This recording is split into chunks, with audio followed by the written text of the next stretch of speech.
Man, I come in here all excited, and you're like, "Yeah, I watched it again, and it didn't live up to the artistic levels that I was expecting from Gremlins 2." Confessions of a Film Poser!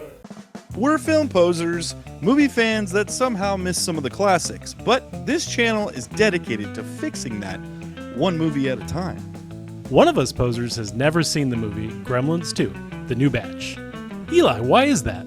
Yes, it is I, Eli, the man who has never seen Gremlins 2, The New Batch, and the reason why is very simple. I had never seen Gremlins up until a few weeks ago, and I didn't like that movie that much. I wasn't in a quick hurry to run out and watch the sequel to the movie that I didn't really care for. But after social pressure and just being a good friend to Vince, who really wanted me to see this movie, I finally realized, you know what? It's time. We're gonna watch it. Gremlins 2, The New Batch, released in 1990, was the reluctant sequel to Joe Dante's 1984 cult hit Gremlins. While the original blended horror and comedy to become a pop culture phenomenon, the sequel leaned heavily into satire and self-referential humor. Dante initially didn't want to make a sequel, fearing it would tarnish the original's legacy, but agreed after Warner Brothers backed that money truck up and offered a bigger budget, more creative freedom, and the chance to experiment with over-the-top humor. Produced under pressure to capitalize on the first film's success, it featured elaborate animatronic creatures, enhanced special effects, and a meta-take on corporate culture and media. All right, dude, so I have to ask, you weren't the biggest fan of Gremlins 1. We figured you were probably going to get some hate in the comments. I kind of hated you for having the take that you had. Why are you coming and crawling back to watch Gremlins 2 this week? What's the deal, dude? You know what? I did not get as much hate as I thought I was going to, and I even texted you one day. I'm like, here comes the hate. There was a lot of people, dude, and I didn't want to watch the movie we're going to watch tonight, Gremlins 2, but after your vehement vouching for this movie and telling me how much you loved it, you told me that there's a Key and Peele sketch that's hilarious surrounding Gremlins 2. So my plan is to watch this and then watch that sketch. But a lot of people in the comments, dude, especially like on TikTok, were saying you should absolutely watch Gremlins 2. And one of the interesting things about it that somebody told me that kind of piqued my interest was that it was a movie that Joe Dante didn't want to make. So it was one of those classic films that the director makes it kind of reluctantly and almost makes it self-referential and a commentary on the corporate overlords, you know, that want to make this movie for the money and don't really care about the artistic integrity. If, you know, you could say that about Gremlins. But it's like, this is a line of movies. I think of Spider-Man 3. I think of Matrix 4. There's a whole lineage of movies that kind of follow the same reluctant filmmaker who obviously cashed the check, but also made it over the top and a little bit more of a breaking of the fourth wall, so to speak. I think what Gremlins 2 does better than the first movie is it uses the chance to like insert pop culture references into the characters and kind of make the story super wild and 90s. It's a way more fun movie than the first one, at least from what I remember. It's been a long time since I've seen this too. So if you come back again and you hate this, then I guess Gremlins just isn't for you, dude. Let's kick it over to future Vince and Eli. Let's watch this movie and come back and we'll see what and you think upon a rewatch, dude. How does that sound? It sounds good, dude. I'm going to have a beer or two while we watch this, so I'm going to come back and I'm going to be one of those wacky little gremlins, dude. Gremlins 2. It's Brainy Gremlin, Spider Gremlin, Bat Gremlin, Lady Gremlin, Googly Eye Gremlin, Electricity Gremlin, Hulk Hogan's gonna be in the picture. I'm gonna throw in a Gremlin myself. Vegetable Gremlin. And we are back, dude. What a wild ride. How you doing, man? I'm doing good, dude. These movies are like Pokemon. You got to watch them all, and we're just collecting them every week like trading cards, and I'm stoked about that. Well, I have to ask, was this better or worse than number one? Dude, this movie was absolutely madcap, and I think you're going to be pleasantly surprised at my take on this movie. So in the previous Gremlins, you had said later when we were talking about it, you compared Gremlins to Back to the Future, where you said that Back to the Future 2 was better than Back to the Future 1. I still disagree with you on that. I think Back to the Future 1's a dang near perfect movie. Take away the like, oh, time travel doesn't work that way, blah. Take all that out of it, adjust movies. So I still think you're wrong about that. But That's fair. I will say you also compared, you said that you need to watch Gremlins 2 to appreciate Gremlins 1. And I walk back. I agree with you, dude. I 100% agree with you. This might be the first time that I've ever agreed with you. Ever in like 20-something years. Take movies out of it, just in general of knowing you for 20 years. Like, I'm like, I never agree with your political takes. Like, I loved this movie. I thought it was awesome. I thought it was entertaining from beginning to end. My biggest critique of Gremlins 1 was that there were spots that it was boring, and they set up, this kind of lore, and there's this kind of weirdness around this, Billy's dad being like an inventor, and he brings Gizmo home, and nobody really questioned anything. Whereas I feel like this movie, for the problems I had with the first movie, this movie, watching it, makes me not only appreciate the first Gremlins more, like I think it's much more of a watchable movie, but I think they do what every great sequel does. They expand the world, they expand the characters, they expand the point of view of the characters. I feel like they did that. And I think you also said that you compared, once I kind of pushed back on the Back to the Future 2 thing, you had also compared it to Ninja Turtles 2, Secret of the Ooze. Yes. And I think that assessment is 100% right. I was watching this going, it has the feeling of Secret of the Ooze, kind of. It's oozing, yeah. I have to say, I do take back my Back to the Future comments, because I was just trying to find a movie series that had multiple. I take it back. What I said, you can't walk it back. I can, because after that, I did say, well, it's not a better movie, but it's a more fun. And in that association, Gremlins 2 is way more fun than the first. The first has more heart, and it's definitely a Christmas movie at that point. This one had no Christmas at all, had no heart, but it was super fun, and it seemed like they had maybe a list of like 1,000 different ideas, and they just started throwing darts and be like, all right, we got an electrified one. We have a hot, sexy gremlin. We have all this and that and that. A smart one, and he's smart because he's wearing glasses. Well, and he's voiced by Tony Randall, so that's always going to make your gremlin seem smart. Yeah, true. I mean, I don't think that the Christmas took away, or I think it added to that movie. I think it, like, you could place it in the Christmas genre. But for me, the tone of the first Gremlins was the biggest problem that I had.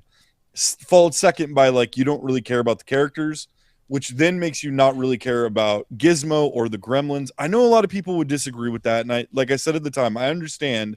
It's a lot of it is through the prism of your childhood and watching it as you grow up, and I didn't do that. This one, I just felt like tonally knew what it was from the very beginning. The wacky nature of it, not just through the Gremlins themselves, but by the corporation that Billy works at, is so over the top that it adds to, I won't say that this one is scarier or whatever, but it adds to, it makes the parts where the Gremlins go into absolute chaos, it makes it less obnoxious and more funny. I mean, there were so many funny bits. This movie is funny. I commented to you that the stuff surrounding the corporation was hilariously funny. The announcements that were made over the building intercom system were always hilariously funny. I found it to be just like what they did with Gizmo. I thought was really good. Turning him into Rambo Gizmo was silly, great, dude. Yeah. It's silly, but also like he played a part, and I'm not saying he didn't necessarily play a part in the first one, but in this one, it fits so well into what they were doing from the beginning of the movie. And I don't know what happened to Mr. Wing in the beginning. They just tore down his shop, and they never really said what happened to him. I guess he died because he had a cough, whatever. He had a really bad cough.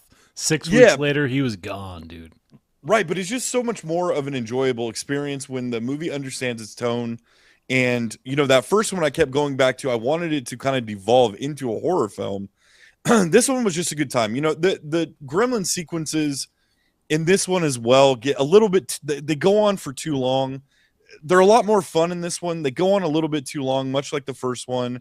I get it with this one because they wanted, they had a bigger budget. They did more with the animatronics, but I thought that the evolution of the Gremlins themselves, from when they get wet, the pustules on their back that breed the new Gremlins and the new cocoons, I thought was really clever. I thought even though it's absolutely asinine, the stuff about, essentially this corporation is kind of like a CNN type thing, where they're a mega corporation that, has its own 24-hour news and TV stations, which was an interesting part, but it all plays into this corporate slop of a company, and corporate slop, having influence on American culture.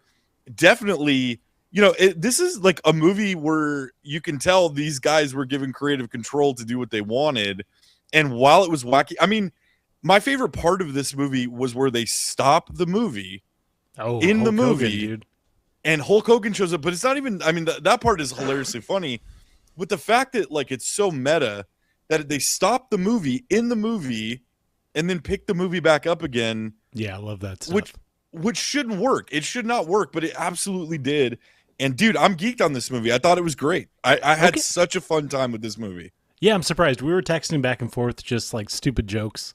And there was a part where you said you're going to hold your comment. So I was like, okay, maybe he's liking it. Maybe he's going to completely tear this down again. But I'm excited to hear that you enjoyed this one more than the first. Well, and don't put too much weight behind my opinion. I'm an idiot. I'm a poser like anybody else, right? No, but the whole point of the show is like, if it's a movie that I love and I'm bringing it to you, I want you to find like the reason why I like it. There's been a few movies that we've watched together outside of the show. Tremors 1, 2. I don't think we ever got to the third, but you and my girlfriend Paige were completely destroying me while watching Tremors 2 and how bad it was, and it kind of stung, dude. And I thought maybe that was going to happen again. Listen, that's a dramatic description of that weekend. You also, I will say this, you also, for as like you can't. There's times you can't handle if people don't like what you like. Well, it's Tremors 2. You have to love it. I respect it, and I know like you love Tremors. Like Sick Days when you were a kid, you'd watch it on Sci-Fi. Yeah. The 3-hour block of Gremlins. My problem with Tremors 2 is that you don't have the bacon, dude. You don't have the bacon. You don't have the bacon. You need the bacon. You need the bacon on the sandwich of the Tremor to make a proper BLT, son. And that's what's missing. But that's the opposite, where the first one shouldn't be as good as it is, and it is good. It's Jaws in the desert with sandworms. But the second one just is not as good, and it just kind of pales in comparison. Yeah, it has less heart and more gimmick. Right, and I don't even think it's like, I think with Gremlins, the first one, you could say heart. I think tone, again. Yeah, it doesn't have like it takes itself a bit too serious. Yeah.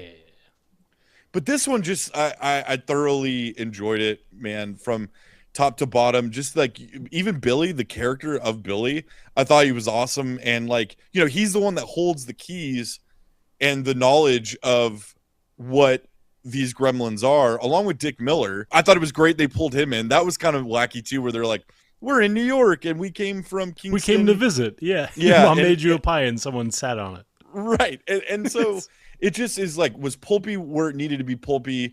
It was so self-aware. I mean, this might be the most self-aware movie of all time, but also watching it, I couldn't help but watch in the beginning when they go to Mr. Wing's shop.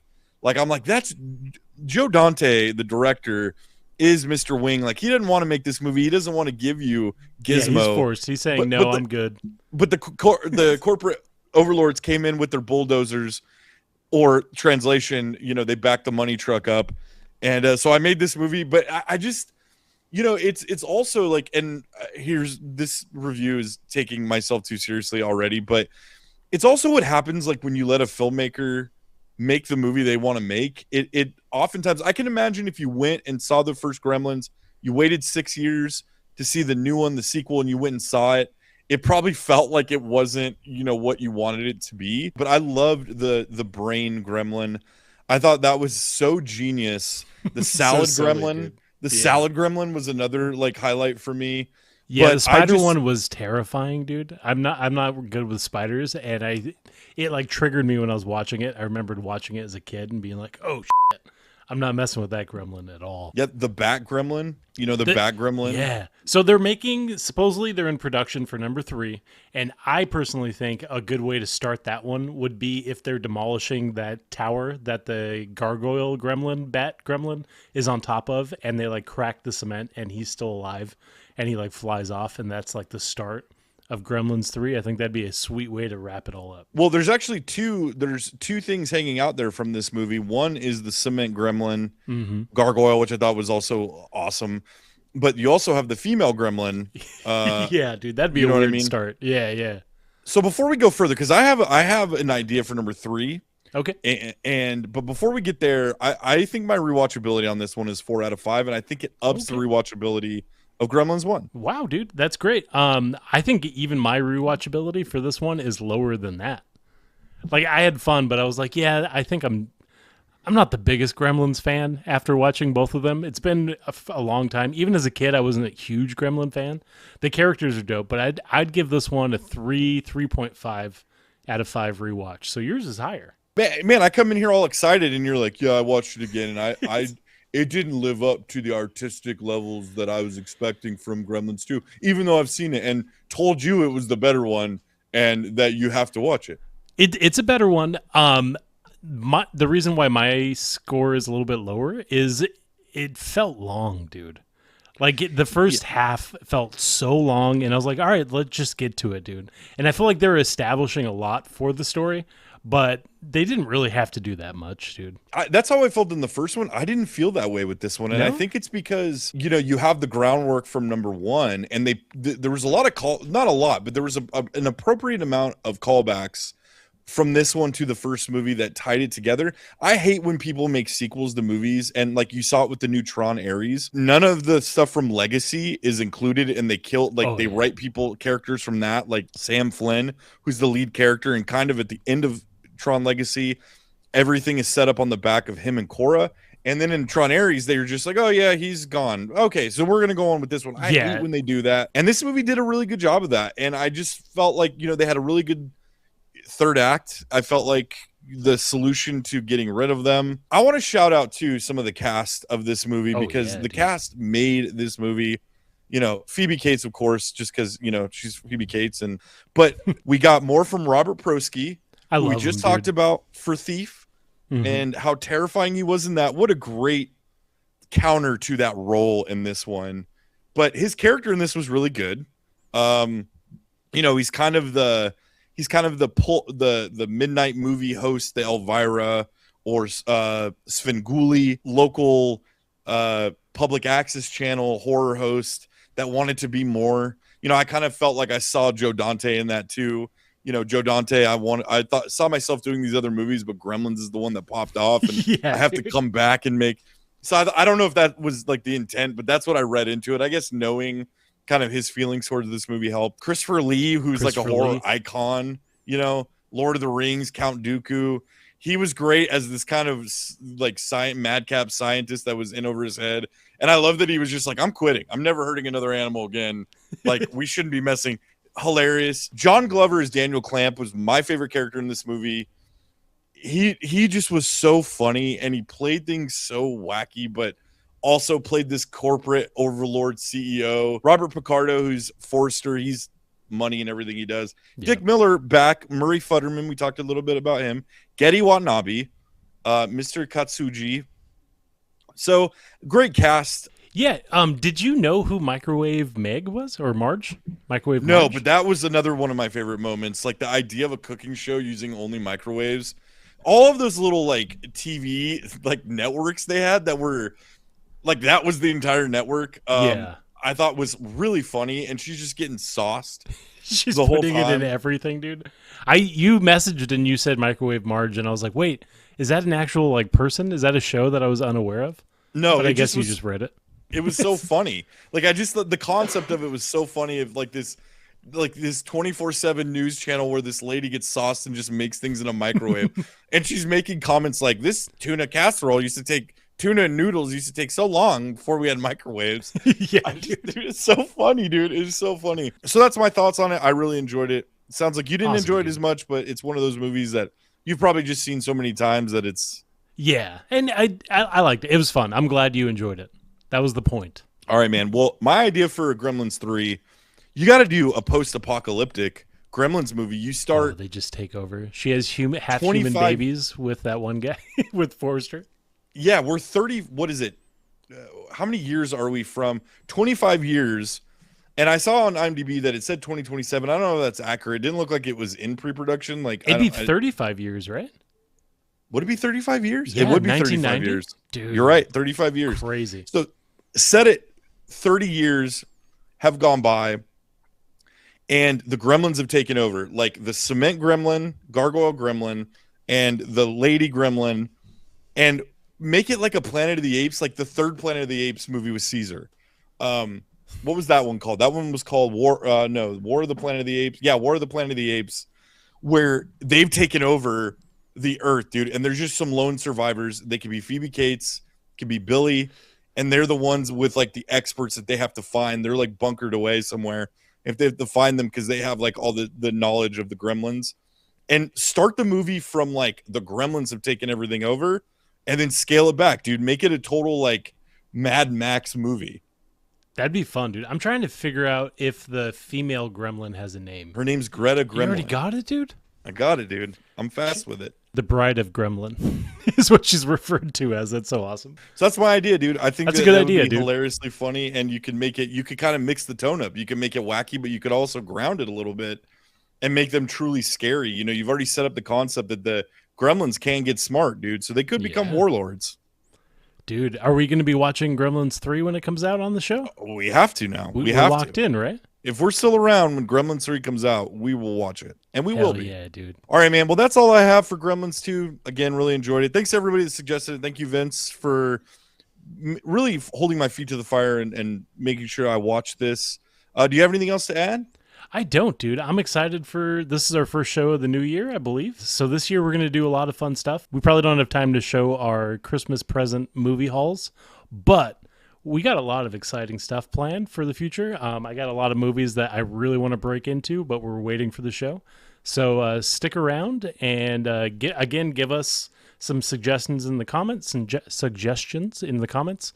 And thank you so much, Eli. This is fun, dude. Do what Vince said. And also, thanks to all of our new subscribers. We're stoked at the growth. And if you haven't subscribed and you've stuck around this long, hit subscribe. Come back. We're always open to movie suggestions. Or, again, if you agree with us, let us know. We want to hear it. Also, hit us up on Spotify. Hit us up on Apple Podcasts, any podcast aggregator. Also, TikTok and Instagram. Vince had a good idea. We'll pop out the Gremlins that we're going to be watching at the beginning of next week before it comes out next weekend.